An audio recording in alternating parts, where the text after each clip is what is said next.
Okay, I want you to imagine something for a second. Picture yourself standing on top of a hill, roughly 15,000 years ago. You're looking down at a river across this massive open grassland, and as far as your eyes can see, there's absolutely nothing dividing the earth. There are no borders, no passports, no visas. There are no signs telling you that you are leaving one territory and entering another. You could literally just walk in any direction. Welcome to This Explainer. Today, we're going on a fascinating historical journey to track exactly how we went from a world of endless, open horizons to a planet that is completely blanketed by invisible lines. You know, it is so easy to forget this, but for the vast majority of human history, we're talking about the roughly 300,000 years that our species, Homo sapiens, have been around. Countries simply did not exist. The modern nation-state is an incredibly recent invention when you step back and look at the grand timeline of humanity. So that brings us to the big mystery we're tackling today. Why exactly did we invent them? Is a modern country a natural reality, as permanent as a mountain or a river? Or is it just an idea? Is it simply this incredibly powerful, shared imagination that millions of people have collectively decided to make real? To figure out how we built nations, we really have to look backward at how our ancient ancestors originally saw themselves. For almost all of human history, identity was tied to people, not to the land. In hunter-gatherer societies, humans moved around in small, tight-knit bands of maybe 20 to 50 people. If you asked someone back then who they were, their entire identity was wrapped up in that small, mobile group. But everything shifted when we started settling down. When you stop moving, land stops being just a resource you pass through. You build houses, you store food, and most importantly, you bury your loved ones there. As the archaeologist Colin Renfrew suggested, ancient monuments and burial sites played a massive role in creating territorial identity. Our very first borders weren't built with stone walls, they're actually marked by the graves of our ancestors. Right, so the crucial question becomes, how do you scale that up? Anthropologist Robin Dunbar proposed what we now call Dunbar's number. It's basically the cognitive limit to the number of people a human can maintain stable social relationships with. And that number, it's roughly 150. In a group of 150, reputation works perfectly because everyone knows everyone. But our brains are biologically wired for these small groups, which leaves us with a massive problem. How in the world do you get thousands, let alone 1.4 billion strangers, to cooperate without total chaos? Well, humans had to invent entirely new systems to organize strangers. Over just a few thousand years, which is a blink of an eye in evolutionary terms, a rapid sequence of social technologies rolled out. And I call them technologies because they weren't just physical inventions. They were tools specifically designed to solve that exact problem of pushing past Dunbar's number and connecting massive groups of people who had never even met. And one of the very first major breakthroughs here? Shared belief. Take Göbekli Tepe in modern-day Turkey, dating way back to 9500 BC. We are talking about massive stone pillars, some over 5 meters tall, carved with these intricate animals.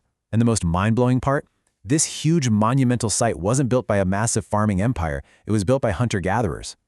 Before agriculture was even fully a thing, shared belief systems and these monumental rituals helped bring huge groups of strangers together to cooperate. Belief basically became the glue holding early societies together. But, belief alone isn't going to build a state. You need food, and lots of it. Around 10,000 BC in the Fertile Crescent, humans figured out how to domesticate wheat and barley. And this introduced a completely new dynamic to human society that would alter the course of history forever. This brings us to a really fascinating idea, J.M.C. Scott's grain theory. Scott argues that early states were deeply connected to grain, not just because it was nutritious, but literally because of its physical properties. Imagine a field of wheat for a second.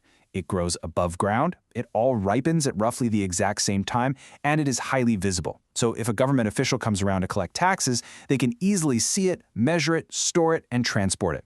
Now compare that to a root crop like a yam, which grows underground and can be perfectly hidden from a tax collector.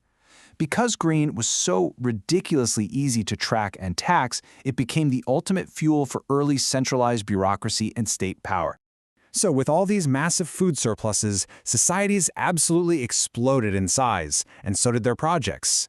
By 8000 BC, we see the ancient city of Jericho building massive stone walls. Whether they built them for flood protection or to fend off enemies, constructing a wall like that required intense, organized labor. You needed someone to plan it out, someone to round up the resources, and crucially, someone to feed all those workers. That required administration. And naturally, the person controlling all that food storage quickly gained power, eventually paving the way for hereditary ranks, chiefs, and kings. And that brings us to the rise of the true city, which literally changed everything. Jump forward to 3500 BC in Mesopotamia, and the city of Uruk was growing at an insane pace. Estimates suggest it held tens of thousands of people. Now, remember Dunbar's number? You simply cannot govern tens of thousands of people using personal memory or village gossip. You need hard records. Now, we love to romanticize the invention of writing, right? We picture ancient poetry or grand sweeping philosophy, but the truth is actually much more bureaucratic. The earliest written tablets in Uruk were mostly just accounting. They were tracking grain distribution, worker rations, and livestock inventories. Writing was really just an administrative tool that replaced personal memory with bureaucratic accounting. It formed the hidden foundation of civilization. Without it, the state just couldn't function. Now, it is super tempting to look at all this and think it was just one strict blueprint for humanity. Get farming, get a king, build a state. But history is never just a single straight line. A truly fascinating exception to this rigid formula, especially for our viewers in India, is the Indus Valley civilization. Look at places like Harappa and Mohenjo-daro between 2600 and 1900 BC. The scale of these places was enormous, even larger than regions in Egypt and Mesopotamia at the time. Their cities were incredibly well planned with standardized bricks, standardized weights, and highly sophisticated drainage systems. Yet there is a glaring absence here. We just don't find the giant royal tombs or the monumental statues of god kings that we see over in Egypt. Because of that missing piece, some archaeologists propose a totally different theory. The Indus Valley might have actually operated as a confederation, or maybe been governed by a system of merchant and ritual elites rather than a top-down, centralized king. While it's not a settled fact, it proves a really essential point. There wasn't just one single political formula for building a civilization. Humans were actively experimenting with different ways to live together. Still, as populations everywhere kept booming, land started getting really scarce. By around 2500 BC, you've got Mesopotamian city-states like Lagash and Umma getting into bitter, violent conflicts over fertile land. And this is exactly where we see early borders truly formalize. Boundaries were surveyed, physical markers were placed, and they even carved inscriptions warning of divine curses for anyone who dared to cross them. Borders weren't just abstract lines drawn on a map anymore, they were literal life-or-death markers protecting scarce food and power.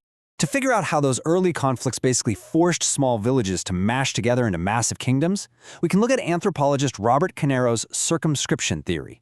The logic here is pretty bulletproof. When fertile land is surrounded by harsh geographic barriers, think deserts, huge mountains, or oceans, and the population grows, people can't just pack up and move away. Their options for expansion are literally zero. So groups inevitably fall into conflict over those limited resources. The winner absorbs the loser, grows larger, and then goes on to absorb the next group. Through this relentless, brutal process, small villages were forged into chiefdoms, and chiefdoms into massive states. But here's the thing, even with those giant ancient kingdoms and powerful kings, we still don't really have modern countries. Ancient kingdoms operated very differently from the nations you and I live in today. To get from there to here, we needed one more massive psychological leap. In 1983, the scholar Benedict Anderson coined a term that perfectly captures this leap. He called modern nations imagined communities. Think about it. In a country of millions, you are never going to personally meet, hear, or even know of the vast majority of your fellow citizens. Yet, in your mind, you feel a deep shared connection with them. So, how exactly do you forge that connection?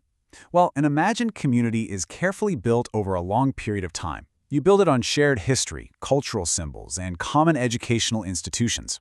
A massive catalyst for this was mass communication, specifically the printing press. It allowed millions of complete strangers to read the exact same information in the exact same language at the exact same time. This shared experience forged a collective identity. And modern nationalism is simply the force that converts this imagined identity into very real political power. So, when we ask what a country actually is, it's all these layers. They absolutely were not built in a day. First, humans settled down. Then, land became our identity. Shared beliefs connected strangers. Agriculture created surpluses, which led straight to taxation and bureaucracy. Writing kept all the records, and conflict drew the borders. Finally, nationalism tied millions of strangers together. A country isn't a natural feature of the earth. Mountains and rivers, those exist naturally. Countries exist only because humans define them, draw the borders, write the laws, and fly the flags. There's this incredible quote from the philosopher Ernest Renan that I absolutely love. He famously described a nation as a daily choice. Think about how strange and beautiful that secret really is. Every single morning, millions of people wake up. They don't look at their passports or consult a world map, yet they intuitively know they belong to a specific nation, bound by its laws and its economy. They choose, collectively, to keep believing in it every single day. And that brings us to the final big question of this explainer. Are countries really just stories that we all collectively believe in? Thousands of years ago, the very concept of a border would have been completely incomprehensible to our ancestors. Yet today, billions of people organize their entire lives, their economies, and their very identities around this single idea. Perhaps countries aren't just lines drawn in the dirt. Maybe they are simply the most successful stories humanity has ever told. Stories we've kept alive for so long that they eventually became our reality. Thank you so much for joining me on this explainer. Keep questioning the world around you, and I will see you next time.